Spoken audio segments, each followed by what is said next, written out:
সামাজিক যোগাযোগ মাধ্যম বন্ধের প্রতিবাদে নেপালে দুদিন আগে বিক্ষোভ শুরু হয়।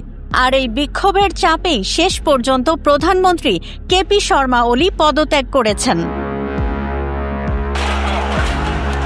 প্রথমে কাঠমান্ডুতে বিক্ষোভ শুরু হয়, পরে তা ছড়িয়ে পড়ে বড় বড় শহরেও।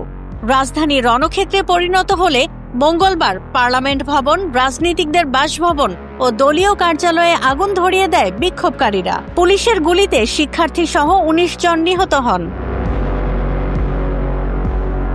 অচলাবস্থায় সরকার সামাজিক যোগাযোগ মাধ্যমে নিষেধাজ্ঞা তুলে নিলেও প্রধানমন্ত্রীর পদত্যাগই মূল দাবিতে পরিণত হয়। বিভিন্ন রাজনৈতিক দল, এমনকি ওলির মন্ত্রিসভার সদস্যরাও এ দাবিতে একাত্মতা জানান। কালার এক্সপার্ট, জর্জ স্যাপ এবং মাইল্ড অন হ্যান্ডস টেকনোলজি সমৃদ্ধ অরিক্স ক্রিস্টাল ওয়াশ আপনার লন্ড্রি এক্সপার্ট। নেপালি কংগ্রেসের সমর্থনে গত বছরের জুলাইয়ে চতুর্থবারের মতো প্রধানমন্ত্রী হয়েছিলেন কমিউনিস্ট নেতা ওলি। কিন্তু দুর্নীতি, অস্থিরতা আর কর্তৃত্ববাদী শাসনের অভিযোগে শেষ পর্যন্ত পদত্যাগ করতে হলো তাকে। বিক্ষোভের কারণে নিরাপত্তা উদ্বেগে ত্রিভুবন আন্তর্জাতিক বিমানবন্দর অনির্দিষ্টকালের জন্য বন্ধ ঘোষণা করা হয়। দুপুরের পর থেকে রাজধানী কাঠমান্ডু সহ দেশের বিভিন্ন জায়গায় সেনা মোতায়েন করা হয়েছে। হেলিকপ্টারে করে নিরাপদ স্থানে সরিয়ে নেওয়া হয়েছে মন্ত্রী ও শীর্ষ নেতাদের। এদিকে জেনজি বিক্ষোভকারীরা নেপালের সচিবালয় সিংহদুরবারেও প্রবেশ করে।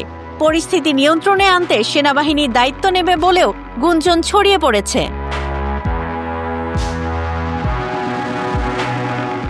ওলির পদত্যাগের পর প্রেসিডেন্ট রামচন্দ্র পুডেলও পদ ছাড়তে যাচ্ছেন বলে এনডিটিভি জানিয়েছে।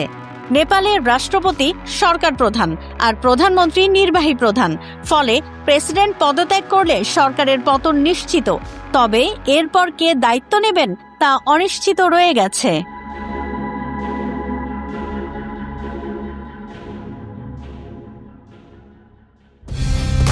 কালার এক্সপার্ট, জর্জ স্যাপ এবং মাইল্ড অন হ্যান্ডস টেকনোলজি সমৃদ্ধ অরিক্স ক্রিস্টাল ওয়াশ আপনার লন্ড্রি এক্সপার্ট।